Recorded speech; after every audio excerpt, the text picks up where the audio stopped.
1, 2, 3. 1, 2, 3. Brilliant.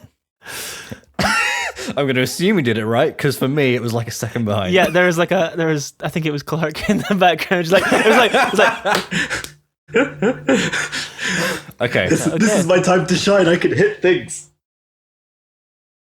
Hello, everybody. If you're listening to this, that's shit. If you're listening Of course to they're this, listening to I'm this. already dead. Like, there's no point in saying if you're listening. If They are you're listening. to Okay. Okay. So we're gonna do an album commentary for the album Union, which came out in 2019. It was the result of 3 years of work, I guess. I feel like it was more based on the demos that we had before that. No, 3 years. 3 years. But some of the stuff I had sitting around anyway. Yeah. Okay. Well, so I'm Andy. I'm the vocalist for Ihlo. I'm Phil. I am the guitarist, and I did the mixing and production. Hey, I am Clark. I program the drums and I play drums live. He does. Those are things that he does. He does so very well. He does. God bless him. So we started work on this album in 2016. It was after we first started talking to each other, right? Mm-hmm, mm-hmm. Yeah. I sent you a demo of Parhelion, I think it was, first. It might have been, actually. It Yeah, was. Yeah. It was called Dystopia, which is not a Tesseract ripoff. It is a Tesseract ripoff. As far as that it actually is. Let's just get that right out of the way, right at the start. It was completely. I was obsessed with Polaris at the time. It was such a good record, man. J. Postone's drumming absolutely has influenced mine. I don't think I've ever listened to Polaris start to finish. Whew, that was an awkward silence. Sorry, guys. So, so you sent me that track, which I think was sometime around March 2016, April, May, that kind of time, because I remember I was still in college, and I remember thinking, wow, that's sick. I think we just started talking about music in general, and I think you said you liked some of my stuff, which was like, it caught me off guard, because I was like, well, my stuff's garbage, man. I don't really know where I had heard it before. I was just aware of you. Yeah. And I think you sometimes posted SoundCloud links. Yeah. And I think there was one that was it was called like the main menu of life or something. Yeah. And that vibed. I liked it a lot. That was one of my smash hits. Turns out it was as good as it was because I accidentally put a bass booster on the master, and it made it sound really thick. So people listened to it and left comments like, "Holy shit, this mix is fat!" And then I went back to it and I was like, "Oh, I just put a bass booster way on too it." much bass. Yeah. So I was doing music. I was doing a lot of video game music and stuff at the time. So I guess I was spamming that. I think we ended up started talking about just like electronic music, and we decided that we wanted to do a collaboration of some sort. But like weird electronic music. Yeah. Because I think we were also gearing for like the early Steven Wilson solo. Yes. Kind of weird experimental vibey sound, but with more electronic. It was big ambient electronic vibes, and we sent a couple of things back and forth, and there was some cool ideas. But then we just it was very minimalist, not a lot going on. Yeah, that was just kind of the vibe I was going for at the time. And then I think we just kind of just fell off for a little bit there. I was really busy with college. I was playing guitar in a musical at the time. Really? And I was very busy as well. Yeah. What musical? It was called. Oh God, I can't remember what it's called. Wait, give me 2 seconds. Hamilton with Phil Monroe. No. Are you sure he wasn't playing with the Philharmonic? Philharmonic, brilliant. Never heard that one before. No. Original jokes. It was called How to Succeed in Business Without Really Trying. And it was like a 50s sort of comedy. I was playing guitar in that. And then I released my EP. Yes. And you were sent like, it to me. Oh shit, yeah. Yeah. This. I was like, wow, this is really good. You know what would make it better if it had some vocals? Because at that time, I think that was just at that period of time in college, even though my main instrument that I was supposed to be studying was drums, I found myself doing everything except for drums. So at that time I was like big on doing vocals and trying to like push myself as a vocalist a bit more. And we ended up working on Epic. That was the first thing that we tried to work on. Remember? Yeah, was it called Epic? I feel like it was. I feel like that was working title. Yeah. So you sent me this track, and you're like, "Oh, I'm working on this big track. It sounds pretty epic." And yeah, we ended up just making this like weird, like 15-minute like long song that was kind of a bit all over the place, but it was cool. We spent a long time on it. It's because we thought we were gonna use it. Yeah. But ultimately, it just ended up being something for us to like scratch away at and like develop what it was that we're going for. You know, kind of the sound and like experiment. Yeah, it was kind of like a stripped back Haken epic. Yeah. I think is the best way to put it. It wasn't super crazy, but it had a few different sections and like a recurring theme which happened like 3 times, and then the ending was like the same as the beginning, and it was great. It was really good. Yeah. No, it was a good song. Yeah, man. I heard that after the fact, like halfway through we were actually making the album. You were like, "Oh yeah, this was a thing that happened," and sent me it. And it was, you could definitely see how you guys like started working on it, the way you guys started working together, and how that influenced the rest of Union. So even if it's not something that was released, it was definitely worthwhile. Yeah, because I think considering that we hadn't met at that point, and we wouldn't meet for like at least, I don't even know, like 2 years, maybe? Was it 2018 I came up first time? I think so, yeah. Yeah, 2 years. We didn't meet in person until the start of 2018. So obviously, like, there's not really a way to like jam and figure out kind of like how you work together and stuff, I guess. So we just had this big massive track that we would just like put things in and out of, and I would put vocals in and like weird fucking synth sounds, and we just jam stuff together and try to figure out what it was that we were going for. A lot of sending files back and forth. Oh, that was the process. That's just the entire album. It's just a massive file sharing mess, wasteland of files back and forth. This album brought to you by Google Drive. Yeah, literally. And while we were doing that, I think you sent me the intro for Union, which was called Massive Gent. Massive Gent. That was the all the original file names were things of fucking beauty. That was the original demo name for it, just Massive Gent, and it was just like the intro. I think it was the intro and the verse and the chorus. I think that's kind of what it was. Yeah. And from there, I started putting the intro layers on, which are basically what they are now. A couple of other things. I think it is actually. We didn't even. Basically you sent me those as demos, and they just ended up staying. That was around about July. Yeah. 2016. And then from that point, I remember moving out. I moved into the city, and we started getting demos for more tracks put together. So like Reanimate was the next one that came in as like a demo form. Reanimate was the one that made us realize that the other 15-minute epic we had done before was maybe not the way to go. Yeah. Reanimate was the one where we realized, okay, this is kind of the sound that we're going for. This is a vibe. Yeah. You know, because at that point, it was going to be like an EP, wasn't it? It was going to be long track. 3 songs. It was going to be long track. It was going to be Reanimate, and it was going to be maybe the other track that was called End. Oh fuck yeah! Yeah. Oh, I love that song. That was a cool song as well. I think the idea was to have like an EP with those 3 songs. Maybe not End. Maybe it was something else. But we kept like putting those ones back and forth, and then eventually we just kind of realized like, no, we've got something here, you know. I did feel like a rush to try and finish 3 songs and get them out. Yeah. But then it kind of felt like, well, what are we rushing for?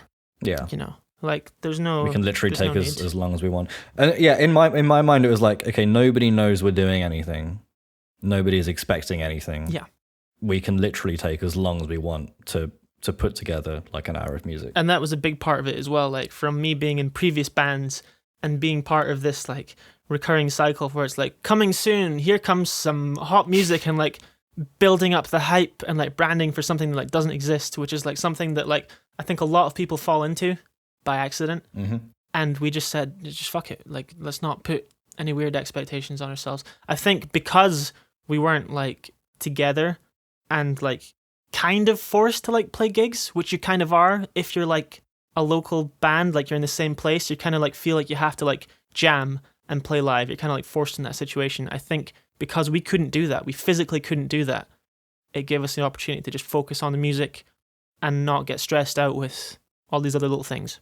Or not focus on the music, because there were months where we didn't touch anything Ihlo related. Probably for a max of like 3 months. There's definitely periods where neither of us worked on anything at all. Yeah. There was like a lot going on during that time, so like this album is really weird because it's just like a mishmash of all these like strange events and emotions and stuff that happened, which like ultimately built up into this like really cathartic experience. Yeah, I had 3 different jobs and finished university when making this album. I was in 2 different years of university and I had 3 jobs. I think I moved house 4 times. You did? Yeah, moved house 4 times during the making of this album, which is kind of weird to think about. Don't think about it too much. I think about it all the time. It's fine. Don't think about it. I'm still moving house mentally. Ihlo 2, still moving house. But yeah, let's have a listen through. Let's have a listen. Reminisce. Nostalgic. Can you put in like a sound effect that goes like, you know, like the dream sequence, like oh, the little chimes. Like, do you know what? I'll let you find one and then you can send it to me. Okay. Use this one. Okay. So it's kind of funny thinking about how like these demo sounds actually ended up being on the original thing. Like all these weird like ambient sounds like that wow stuff, you know, it's because it was just kind of like thrown together. It was. I spent a long time getting those guitar plucks right though. Getting them clean. Yeah. I think I originally had like piano guitarist in there and stuff as well, and yeah. all these Oh other no, there is things. piano. It's in the background somewhere. Oh, well, okay, well that's another thing. The production of this album is nuts, Phil. How did you do it? Well, that's the good part of it taking 3 years and just trying 100 things and 99 of them don't work, and then eventually you get to something that does work. Because these songs did not always sound this way. No. They sounded pretty bad to begin with. Well, I mean, I think looking you would agree. back, yeah. But I remember the first couple of times that I heard the demos that you'd sent, I'd be like, holy shit, this is insane. Like, this is better than anything I could do. Yeah, and that's absolutely. like a big reason why I wanted to work with you on it. Yeah, the first time I heard it, I was like, this is just a demo, this sounds great. Like, your demos were better than what a lot of people hope to actually release as a final product. Yeah. And like, it's also worth saying that you've never done like a metal album. Like your background is all like EDM music and stuff, right? Yes, I spent like 3 or 4 good years trying to make like house music and drum and bass and dubstep, and I got reasonably okay at it. When I listen back to it now, there's way too much bass and there's way too much, you know, everything is treble boosted and there's no real balance. But it taught me a lot about like dynamics and for lack of a better word, like drops and like how to make a song feel smaller and bigger in different parts. And I used that like loads. Like I would put like a high pass filter on the master on Union, and like when it was getting up to like a big section, I would like turn up the high pass filter just a little bit and cut a little bit of the bass out, and then the like a big section would come, and I'd drop the bass right back in, and it would make it feel big. That's what it does. And I used that like everywhere. Yeah. I think dynamics are something that a lot of people don't actually go in for, and Yeah. it makes such a difference. But also like in terms of like the instrumentation, because the bass guitar is all VST on this album, which is a little bit disappointing. And I tried to play some of it in myself, but I am not a bassist, and I don't have a good bass guitar, so it didn't sound very good at all. But I would just removing the bass guitar, or just not having the bass guitar do anything at certain points, is sort of akin to doing like the high pass trick, just like dropping the bass out for the last bar or so of a riff, and then it comes back in for the start of the next riff. And it's just it keeps it exciting and fresh. Yeah. Like you don't want 100% all the time. Speaking of bass guitar, that guitar solo there is sick. Let's just throw that out there. Connor fucking Mackey. He absolutely nailed it. My boy. Originally we were like messing around with like a lot of different people if they want to do guitar solos and stuff, but just kind of didn't work. And then Rob, who's doing the live guitars and stuff for us just now, was like, hey, you should get Connor to do it. He's my buddy. So we did. Just wanted to throw that out. But like in terms of like the dynamics and stuff of the production, I think that was also another like really big important part of this album, was like having like these dynamics and like production tricks, like as they say, like all these things that kind of like keep you invested in the song as you're going through. Like just all the little things, like you've got like the little Morse code thing there during this quiet part, and then you've got all these little things that just keep coming in and out. You know, like we've missed a lot of this track because we're too busy talking, I guess. But like, you know, like there's in Union in particular, this track, there's so many things that happen, like come in and out in terms of like synth layers and stuff, because we've got 3 choruses that happen like right next to each other. And it's like, how do you make that interesting and not like really boring? So you've got like the gang vocals that come in, you've got like these synth layers that pop in and out and stuff. And that was like another big thing about like finishing the album, why it kind of took so long to get it done. Like the last year was basically all just like polishing and like having these weird like tricks, you know, to make it interesting, all the little hooks. Yeah, I feel like we gamed the whole dynamic progression thing just by, you know, we've got this chorus and then we've got the same chorus later. How are we going to make the second one better? Just chuck more shit onto it. Yeah, I don't know just if it's keep like adding keyboards. I don't know if it's like it's more exciting, like ADD or something, you know, where you're just like, oh, I'm bored of listening to this. I wish something else interesting would happen. So we made interesting things happen. Yeah, that was definitely one of my approaches for the drums as well, was having it ramp up from chorus to chorus, doing different things with that. I remember, like, you always had crazy stuff happening, like at the beginning of songs as well, and I was just like, Clark, you gotta tone it down a little bit at the start, and then you can go crazy later. Yeah, there was a lot of toning down that had to be done with the drums. And that was good, like, because that definitely kept it in check and really helped the vibe, I think, because with drums it's really got to serve the music most, and you were quite good at kind of curtailing the more stupid parts. That goes in all directions. We all try to take the best part of what we all do and only keep that part and discard what doesn't work. Because I present you guys with a lot of stuff, and only the stuff that you both like is going to go through to like the next round, as it were, of actually being worked on. Yeah, there's a big there's a lot of filtering when it comes to demos and like music and stuff that we're doing. So this was the single, the first single. Yeah. How does it hold up for you?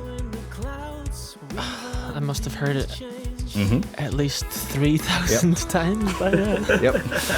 I still like it. There's a lot of like weird things. Like, so this was like the first. Like this? Yeah. So for some reason, because I can't do harsh vocals, because I can't do growls or anything like that, I was like, how am I supposed to put vocals over like this weird janky guitar riff? And I was like, I don't know, I'm gonna like hip hop. It's kind of hip hoppy, and like I think, I don't know, man. Like I remember doing the vocals demos for this, like in this really tiny flat when I first moved into the city, and I was like doing these demos at like 3 a.m. and like try to figure them out In the and make them bathroom? good. No, in my Or was this a different flat? bathroom. What? You did some demo vocals for me in your bathroom to get some nice natural reverb. I don't think that's true. No, you did, 100%. I think you're remembering. I don't remember what it was. Okay, but it so was something. I remember coming up with the chorus line for Reanimate in the shower. Oh, okay. I don't know if that's what you're thinking of. Maybe. Maybe. But like, yeah, we did all the vocals for this. Hold on, this is all fucking garbage that I'm chatting. You just moved to the city, small flat. I had. The universe can cry. What does that mean? No. Okay, so that's an important thing to talk about. At this point, right? We were thinking about like what EP artwork and stuff would be like, and I had this idea, right, of like this cryogenic chamber, like is on the album art, and like this kind of like wasteland planet and stuff. And I don't remember 100% what the concept was supposed to be, but Reanimate is like 100% tied to this concept that I was writing at the time about somebody being in this cryo chamber, and the concept ended up kind of like falling off a little bit, but a lot of the lyrics in here kind of have like that sort of like actual concept, and then like more of like a thematic type of thing, which ended up dripping into the rest of the album. If that makes sense. Probably doesn't. This was also the song where I wrote the synth solo. And you posted this a video of you playing this solo at the time that we made it, and I didn't tell you this at the time, but I got really angry because I was like, no, we need to keep all of this under wraps. It's a secret. No demos, no teasers, nothing, because I wanted to like explode it onto the scene when it came out, and you put this video up. But actually, in the long run, it probably helped because people like realized you were doing something cool. Yeah, it absolutely helped. That synth solo is where I kind of realized, the album's coming together. I'm gonna have to learn how to play keyboards. That was the sound as well, though, because we had like the really tight riff underneath, and then loads of atmospheric stuff as well, and the synth solo, and it was like, this is the sound. This is the Ihlo sound. The electronic infused metal sound. This is what we need. Yeah. Yeah, I mean, it massively appealed to me when I first heard it, because I watched that video that Andy posted. Yeah, that's the reason that you ended up like working with us, is because you commented and you said, hey, this is sick. And then I messaged you and I'm like, hey, one day we're gonna play this live, so do you want to like play drums for that someday maybe? And you're like, yeah, that'd be cool. And oh boy, yeah. Ended up just taking you on and like helping to program the drums and stuff and making them actually drummery. Yeah, did a hell of a job of it as well. Yeah. It was really weird for me because it's that thing that Andy was Prog Fox, you know, and I'd met him maybe once before a Devin Townsend gig, I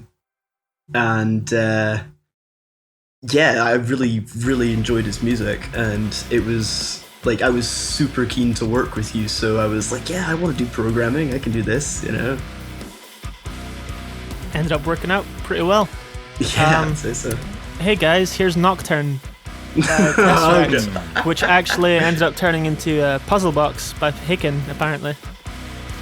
I'll tell you what, I've never revealed what song that this song is actually inspired by.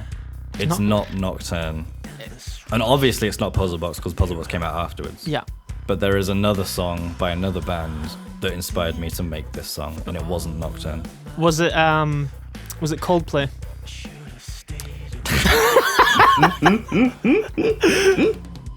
I remember you talking about Coldplay for the ending harmonies for the whole ending section, but no, I don't. Oh shit! Yeah. So if it wasn't Coldplay, who was it? I can't. I'm not gonna. I can't say. Oh, I can't say. You can't just.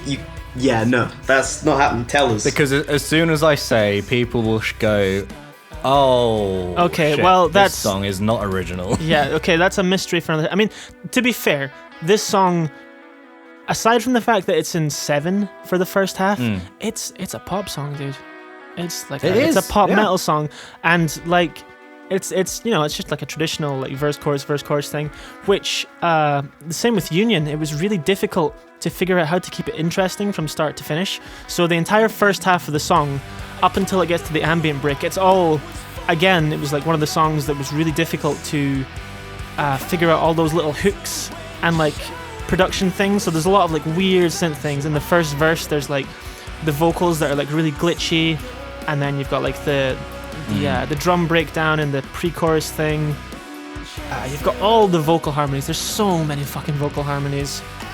It's really interesting to hear you say that, because for me, this song was one of the easiest, and it basically wrote itself in a day. Well, the actual song, the composition, because I remember you basically sent me the full thing, like just like that. Like for most other songs, it was like, okay, here's like half a song or a riff or whatever. This song you sent me, and the song was done.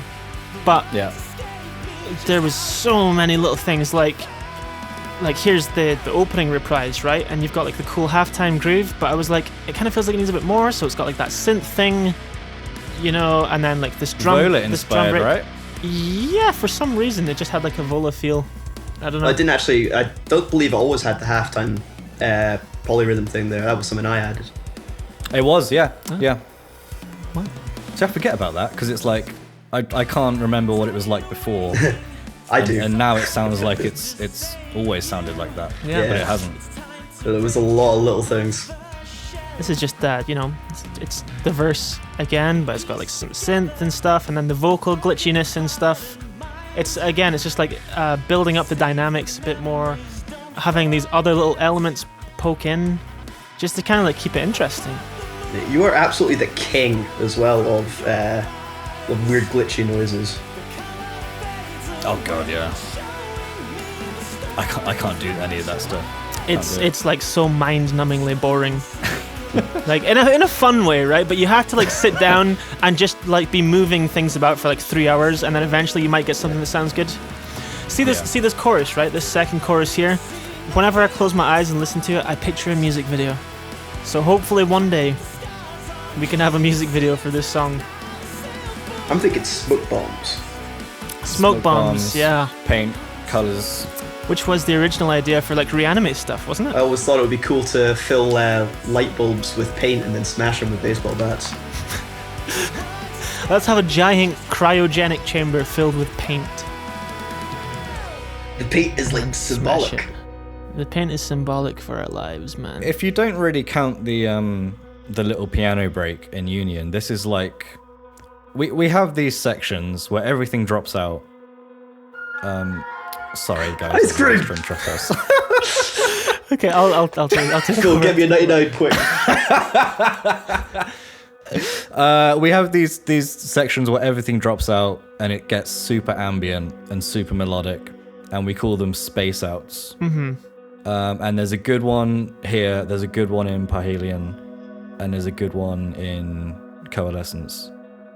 That's kind of just the Ihlo vibe, isn't it? Like get really heavy and then just pull back, do a bit of a Pink Floyd, and just be like, and now this. I don't know what the inspiration for that is. Like maybe it's a bit of Pink Floyd, maybe it's I think it's the fact that we just want to be we want to go really loud and really heavy, and the only way for us to do that is to be really quiet beforehand. I don't know if that's what it is. Yeah. I mean, nothing on this album is stupidly heavy. It's heavy enough. Yeah. It's entry level heavy. Yeah. But it's the dynamics, isn't it? Like the space out sections are definitely some of my favorite. Yeah. Because it just creates such a good atmosphere. If I was to describe the album to someone, like dynamics would be one of the big buzzwords that I would use. This whole ending section is gorgeous. I honestly don't think there's like a single time that I've listened to it that I haven't went, wow, Phil Monroe, that guy knows how to write an ending. Oh yeah. Oh yeah. Playing this bit live is just great. I love how you say that, and it's just dun dun dun dun. Yeah, it's just like bang. That's bang, the thing. I can just bang. enjoy it. I Over can and over. just sit back, and it's exactly what this part needs. You know, like when you sent it over, I thought about ways we could maybe do different things with it. The only thing I really do is I kind of swap cymbals every so often, so it's a pattern of 3. And that's it. That's all it needs. That's exactly what it needs. I remember originally, Phil, you were opposed to having the vocals here. I was. Yeah. Yes. Yeah, I didn't want them. Controversial. You fool. And I was initially very angry at that. I was upset. I was like, but man, come on, listen to them. It's like this big, epic harmonies. And then you said, well, I guess it kind of sounds like Coldplay, so I guess it's okay. It is. It sounds like the end of Coldplay. I think it is Fix You. I've taken 2 very big inspirations from that song. But the end of Fix You has this like huge like wall of vocals. And I mixed it a little bit too like that, and there was too much reverb, and it was really washy. And Andy was like, no, don't do that. just do normal vocals. I know we've literally just finished that song, but do you remember we spent ages trying to figure out the start of Starseeker? Mm-hmm. I did like a 3-minute ambient intro. Yeah, we had like this which thing would have where made it 10 minutes long. We didn't know if we were going to have like this tie between Reanimate and Starseeker, but we never did, and it's kind of cool the way it is. So It's very unlike us to have a song that just slams in that way. Yeah, I think we need more of those. We do. I should make a note of that. Hollow. Without a doubt, my favorite song on the album. The Big Sad. The biggest sad. Of sads. I remember when you first sent this demo over, and Jesus wept. I listened to it so much. Like, I could not wait for this to be a proper fleshed out idea. It was very different, wasn't it? It went through a lot of iterations, and I was looking through it recently to try and find it. This song started off with me just writing a bunch of stuff, as opposed to Phil kind of having the song there. This one was like a lot of my ideas. There's a lot of me. A lot of me. You 100% take credit for writing this song. And that's why it's so sad. No, for real. Like when we're doing this was one of the last songs to be finished. I think it was pretty much the last one it was, to be composed, like have the foundation of it. And it was such a awful time for me then. And I guess that was reflected in the music. And I kept sending you all these ideas I was coming up with, and I was like, look, I need help producing these. Can you make these sound good? Because your demos always sound really good. My demos do not. My demos sound garbage. So it's really difficult getting the point of what I'm trying to do across sometimes.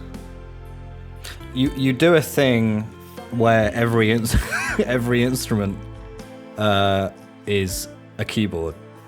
So the bass guitar will just be like a low saw wave or something. That's cool. And it's quite difficult. It is cool, but it doesn't help with how is this song supposed to sound? Yeah. Well, so I always have to translate it. We can't all be as talented as you. Well, this I suppose not. This song was cool as well because I used a lot of the microKORG synth that I've got. It's like the only actual out-of-the-box synthesizer sounds. So I've got a lot of these like arpeggio sounds. That was kind of fun to work with. It's fun to use that, but it's such a hassle. Like it sounds gorgeous though. It does sound really good, but it's such a pain in the ass to set up. Because I don't have like a proper studio space. It's all my bedroom, right? So making the space for stuff is a pain in the ass. This is absolutely a bedroom album. Yeah. Yep. Multiple bedrooms. Here comes these notes. Jesus Christ. Big dynamics again.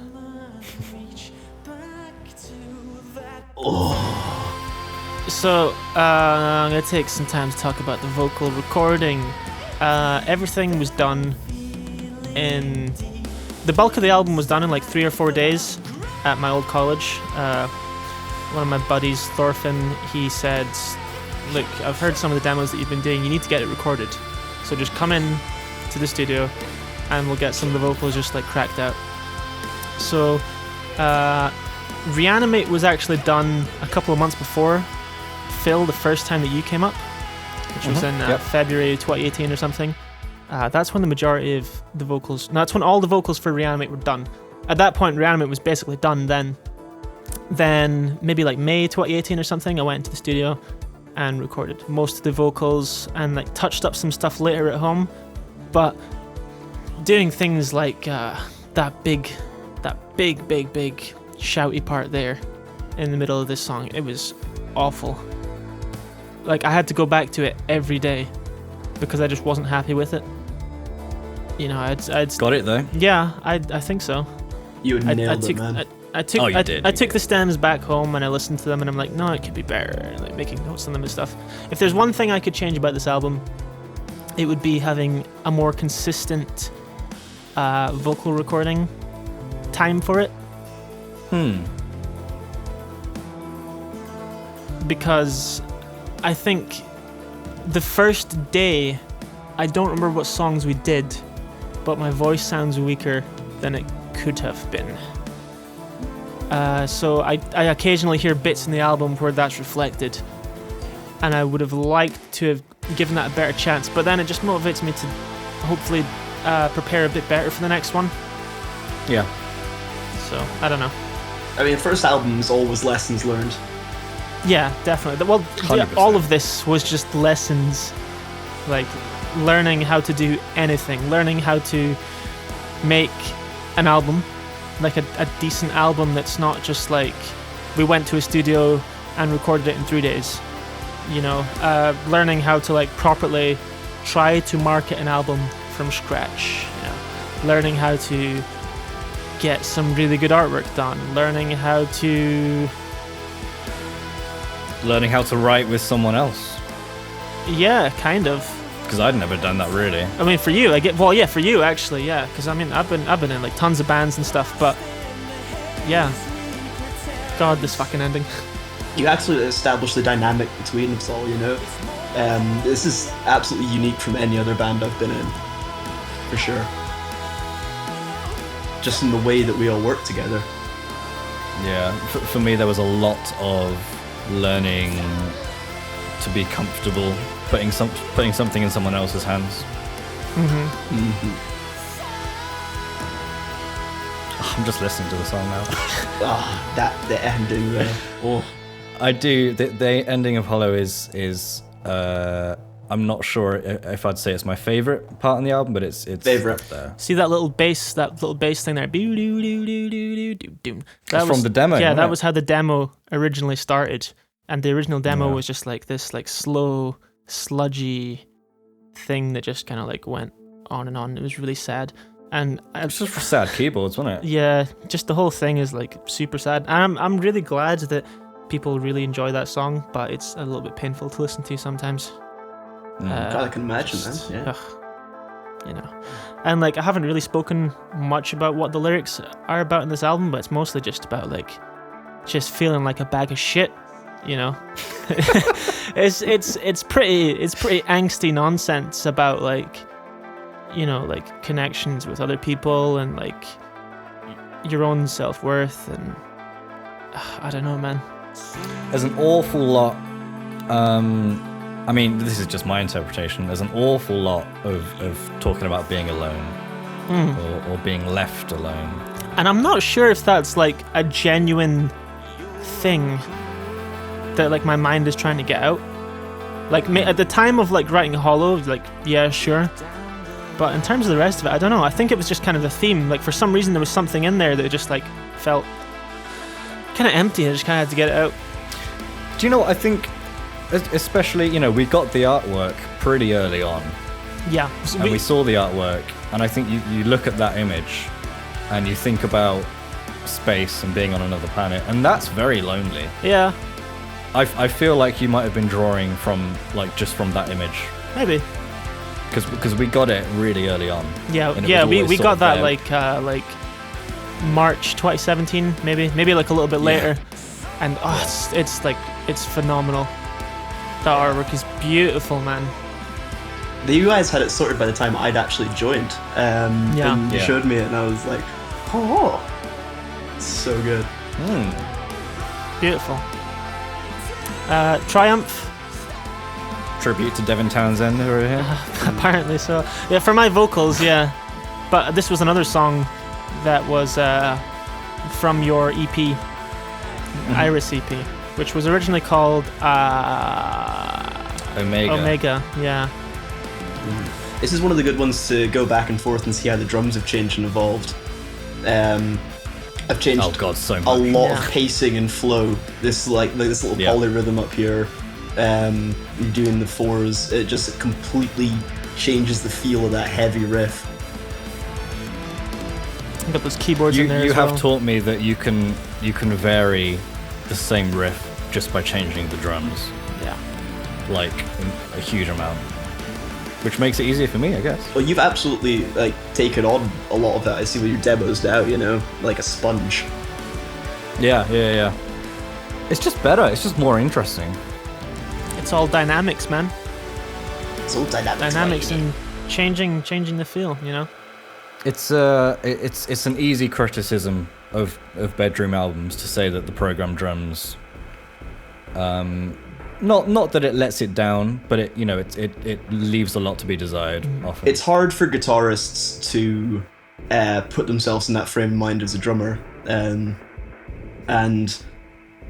what works and what doesn't, but fills and stuff especially, and fills are like the lifeblood of good drumming. Yeah. But having said that, you started off as a drummer, Phil, and Andy plays drums very well. One of my favourite drum parts in the album is that the part in Hollow, the take back to that die. I didn't write that, you did. That little drum fill. And that was just clicking notes into MIDI and be like, that'll do for now. Oh yeah. I think the fact perfect. that we've all got drumming backgrounds is kind of why the album's so groovy. Definitely. It's very, very rhythm based. Very. You groovy, guys have a good understanding of rhythm. I am a rhythmic boy for sure. This whole ending here, this is just Starseeker reprised. It is. A lot of people didn't cotton on to that, or maybe still haven't. Well, there's a couple of times where I've been speaking to people and I've been going to say hey, did you know this is Starseeker? But I don't know if it's too obvious to say that. Apparently it's not. I don't know, because I always just wondered if nobody ever spoke about it because it's so obvious. But I don't know. I don't know. I like that whole. The vocal's completely different. Yeah, the vocal's different. I did kind of think about having it similar, but that melody line was nice. I really like that entire ending because obviously after the heavy part stops, that's where the original demo ended. But then from there we ended up stretching out and having those the really glitchy stuff, which is just I took the start of the track and just chopped it all up and made this glitchy thing, and then you've got the Starseeker chords and stuff, and it just kind of bulked out the song a little bit because it feels like Fallout because you get this huge explosion of brass and synths and riffs at the end, and then it culminates in this massive explosion, and then there's a creepy Fallout after. Yeah, and it transitions so smoothly into Parhelion. It does. The sun rises and explodes with this epic synth lead that I don't know how to play on keyboard, man. It's weird. It's janky. Yeah. So this is like we said, this was probably the original first track that you sent me. You made a song called Dystopia. Yes. And this wasn't going to be on the album. I think even Clark had joined at the point where I said, hey, we could use this old demo that you've written. Yeah. That would be really sick because it sounds really good. The song is basically written, and I think it would be really good with vocals. But writing vocals for this song was the absolute worst. And this entire section here, this first section with vocals, I did not have that done until the last day of recording vocals. I had one day left to record vocals, and I said, I desperately need vocal lines. I need to figure this out. And so I was just in there for like an hour trying to figure it out, and I'm like, you know what? This is good. I like this. It was really difficult. Those harmonies in the verse are so good. The harmonies were easy. It was like the na na na da da da da. Like figuring out that bit was just impossible. The chorus wasn't too bad. We've got like demos of us jamming live together where like that melody's kind of there. But it was just that whole first thing. Just like no idea, man. No idea. I think it ended up quite atypical of what maybe would normally go over there, and that's why one of the reasons I really like it.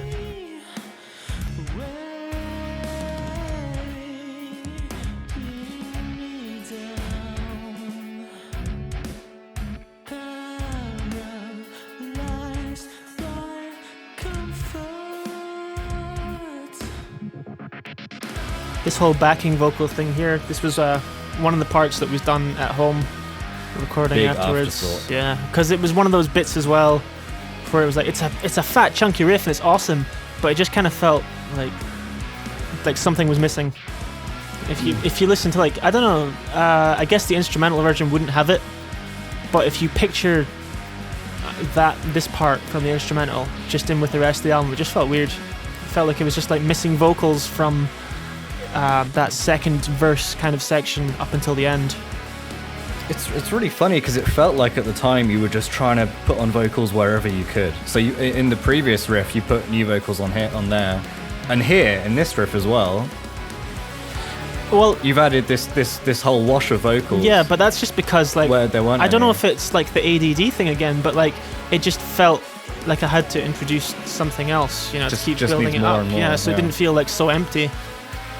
Don't get me wrong. Now I adore it, and I think those, the I know why. I love that bit so much. Oh yeah.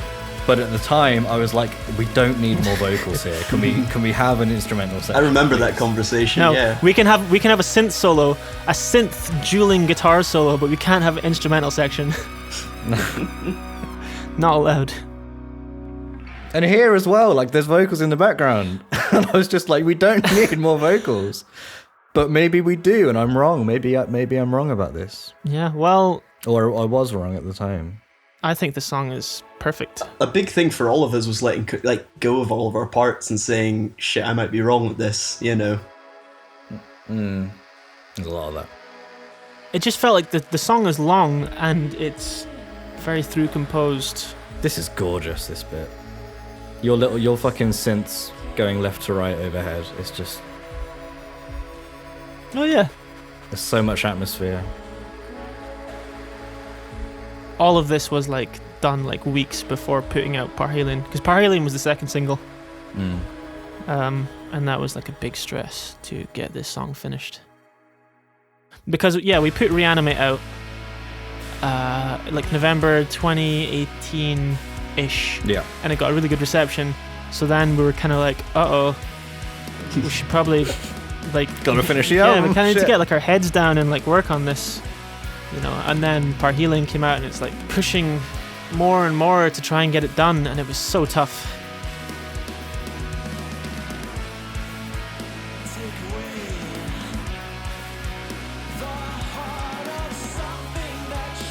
In terms of like adding vocals where they shouldn't be, as you were saying before, this entire ending had no vocals. No, this absolutely needs to be here. And I originally didn't think to have this as a chorus here again until like the last day of recording. And the day before the last day, I went home and I was listening to it, and I was like, I like copy pasted the chorus vocals over. Yeah. And I was like, yo, you could fit a chorus on there, and that would be really sick. Like a really big reprise. And it really tied the whole song together. And then you've got this massive... It really brought it to an ending. Massive ending note that I didn't even know I could hit. But I was like, it needs to have this high note. I'm just going to have to try and belt it out. This is one of the sections where Clark really brings out... Because everything's doing the same thing. The bass, the guitars, the synths, it's all doing exactly the same thing. Yeah, and the drums, they help to kind of keep it fresh. But the things that vary is the drums, yeah.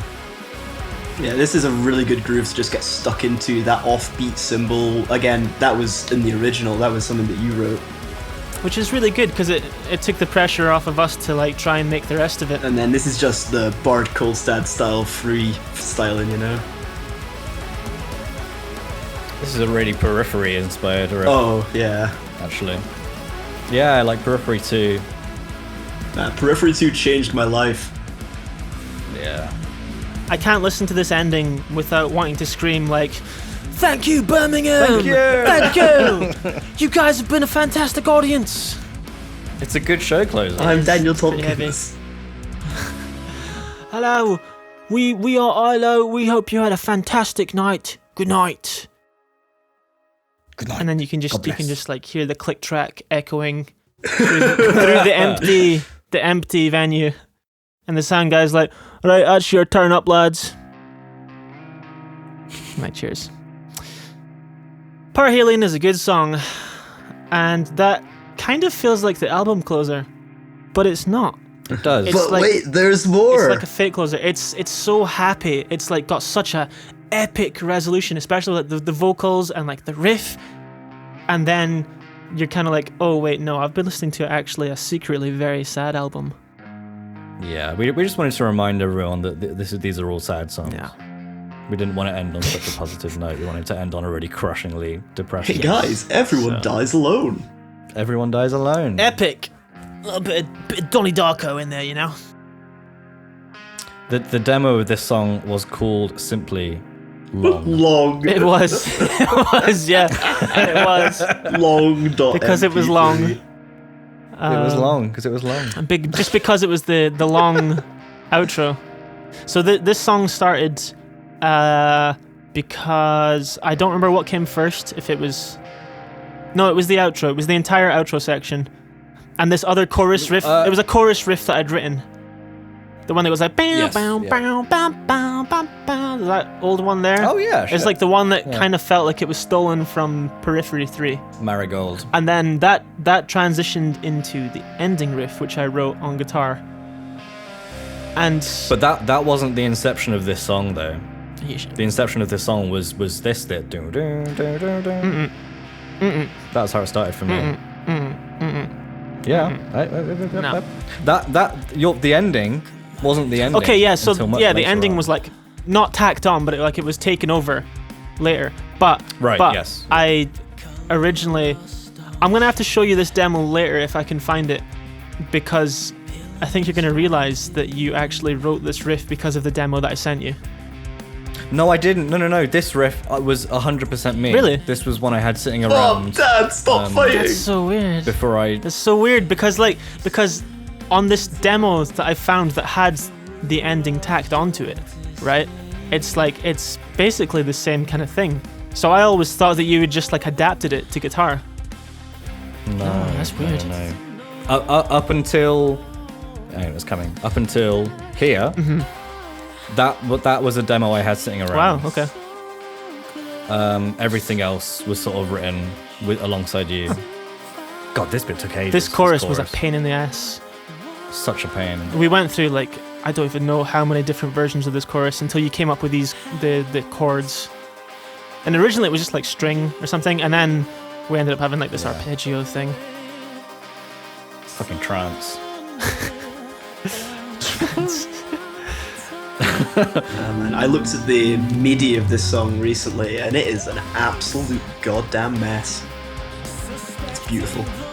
Yeah, this was one of the ones you definitely sent me section by section. Yeah, well, this one I recorded off my electric kit because I did not want to write out, 15 minutes of drums, and there was so the many rest of the things album was that all just done. There was so many things that relied on feel. This is like such a flan heavy song. I was like, I can't do this justice, writing it. I'm gonna have to do this, as realistically as I can.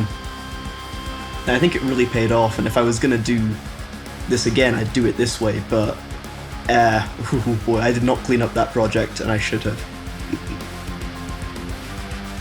It's a cool section. A lot of synths going on in here. This is an Andy riff heavy song as well, actually. Yeah. This is Well, an see, Andy riff that's for why sure. I thought the intro was based off of the stuff that I sent you as well, just because it was intended as a completely different song, to be honest. But this whole riff here, a lot of this stuff is just like old riffs that I sent you. Yeah. And I just had to take them apart and figure out what instruments to play them. Siberia section here. Siberia, which isn't actually. It's not. I don't think that's the correct. That's just the. I think it's more like Egypt. Yeah. It's because it reminded me of Time Splitters 2, the Siberia level. Yes. But this used to have like a.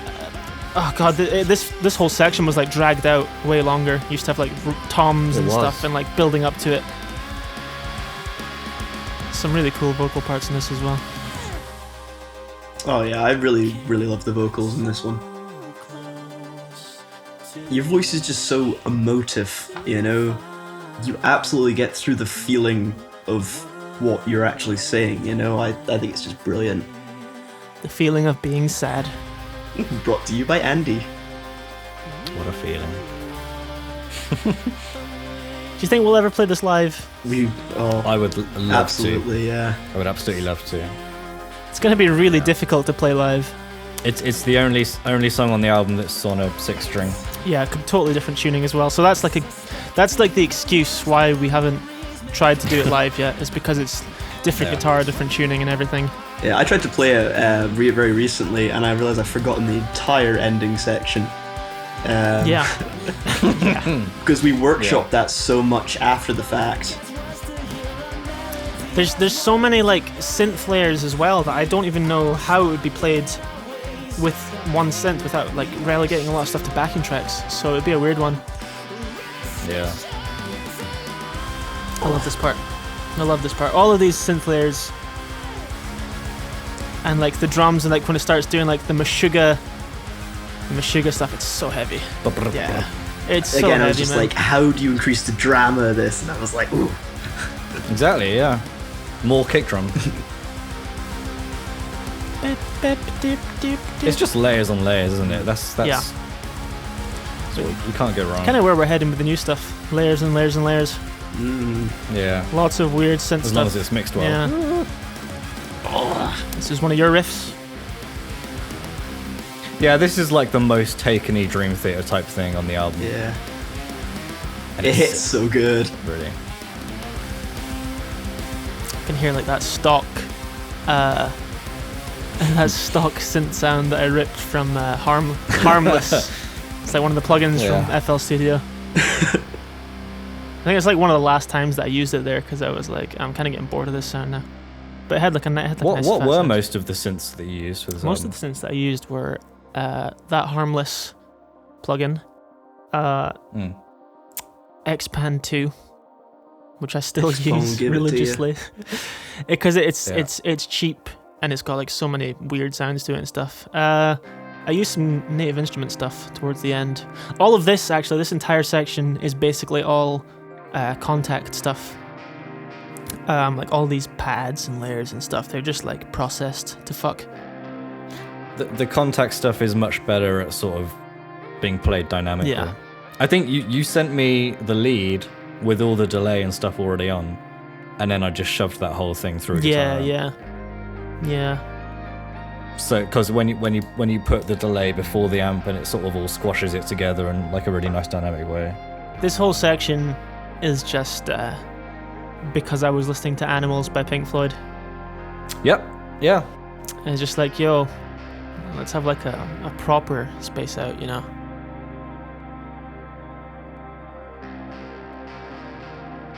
Epic.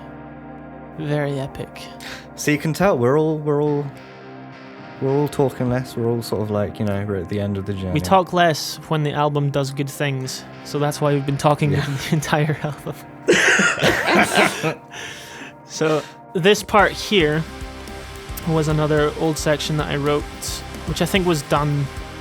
I think from this point up to the end, 90% was just like an idea that I had, and I was like, "Yo, check this out. This is cool."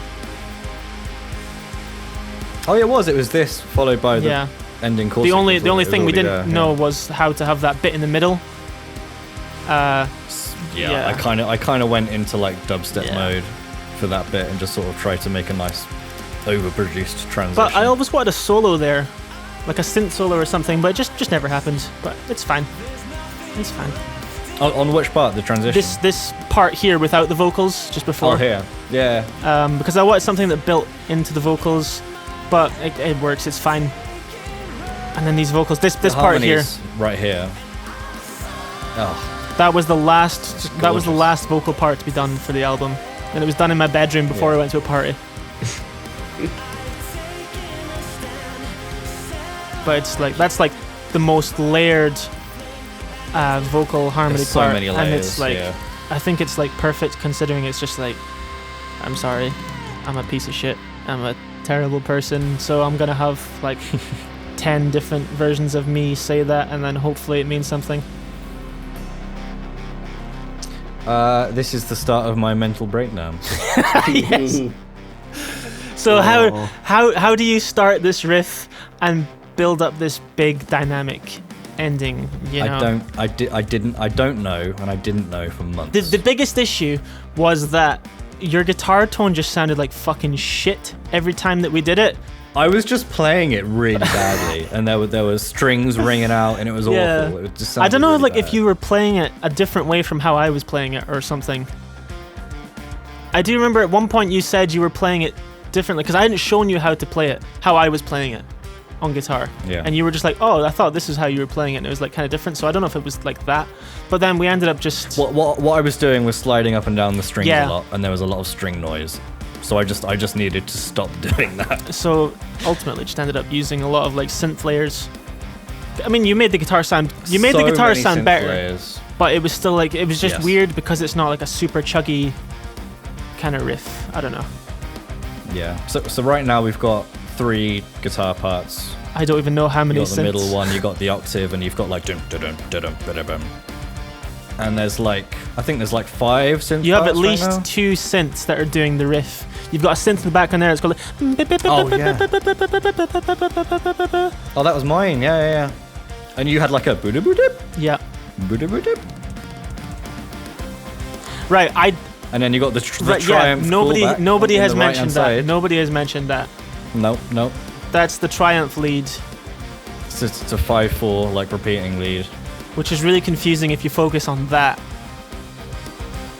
And then you've got this weird drum beat as well, which when Clark sent the original like drum MIDI for that, we're like, Clark, that's not. No. I think did I write that? You wrote that, yes. And I was I think I wrote that, and I was like, this isn't playable, but it sounds cool. and then I was like, yeah, easy peasy, let's add some ghost notes and hi-hat. Yeah, and then I met with you, Clark, to have some jams in person, and you're like, oh yeah, that bit that you said's impossible. This is how you play it. It was really easy. Yeah. God bless. God bless. And over here as well, I've got like brass and trumpets going like bing, bing, bap, bap, bada, bap, ba, ba, ba, ba, and it's just there's so many just things keeps going building. on. There's so many. I love that kind of layers. soaring lead over the top of everything. It's just Yeah. Because the big issue with this is that we couldn't figure out like how to like swap to like a different kind of sound. Like we had this riff and we're like, okay, does this riff move on to another riff and then come back? But we just couldn't get anything, so it just ended up being this riff. It's just the riff for 5 minutes, and we're like, okay, well, if we're gonna do this, you have to just like dig it into it and just layers, and it has to build up and build up and build up, and I think we managed to do it. Yeah. Like if you're gonna do it for 5 minutes, do it properly and make it interesting. you guys really, really pushed yourself, and I think it absolutely paid off. I don't want to know how many layers I've got on these ending hits. It's thick, my though. God. It's thick. There's like low synth going on there. I forgot about that. The big important parts of this ending are like just all the synth layers, and then definitely the drums like continuing to build up the pace. Yeah. Again, we went back and forth on these fills so much. Yeah, I didn't really think I wanted these fills at all. You didn't. You Yeah. hate Yeah, them. I was like, the fills, they just feel like excessive, you know, but they're cool. I like them. Excessive compared to everything else, which is totally fine. Well, it was supposed to just be like the big finale part, like the big war drums. And I originally felt that all the fills detracted from the war drums, but it's fine. I like it. Notice how he never says he was wrong. I don't think it's a case of who was right or wrong. I know. Well, I'm just. Well, that's the thing. Like with the parts that I didn't want, I don't know if we'd left them out, if people would have been like, "Oh, this section isn't that good." Yeah. But then you added them in, and then so I'm happy to concede that I was probably wrong about some of those parts. I think that's okay. Oh, for sure for me as well. When I wrote the drums, and then even just getting this ending sound, I remember how much time. This was one plugin. What plugin was it? Valhalla yeah, Shimmer. Yeah. And I automated like 5 different parameters of that over the course of like a minute or so to get that nice little swell. It's a very big ending. Whew. Big like stormy sound. I don't know if we're gonna do an ending as big as that again. You just need the right chord sequence. Yeah. Or riff, I suppose. I mean we've and we haven't got one of those. We've got yet. some demos that are like. Oh no, we've got a couple of ideas in the bank actually, don't we? We do have some kind of like big ending epic demos, but I think this one in particular. That one's very it's very like apocalyptic. Yeah, I think this one in particular, just because of like the context of the album. Yeah. It's explosive. It was the end. It was the end of the journey of making it. What a ride! It is very fitting that was the thing. Like the very last thing on the album was the last thing to be done, because it doesn't always get done like that, No. But like that was like the actual cathartic. Like, okay, that's it. It's finished now. That's the end of it. I was fed up at the end. I was completely fed up of working on this. I just wanted it to be done. It was really rough. It was rough for you guys. Super rough. Because I was working. I think at this point I was in my last job, so I was working days rather than nights. So I was at work from like 8 till, and I'd get home at 6, and then as soon as I got home, I'd be mixing from 6 until bedtime, and it was like that every day for like a month coming up to release, and I was so fed up.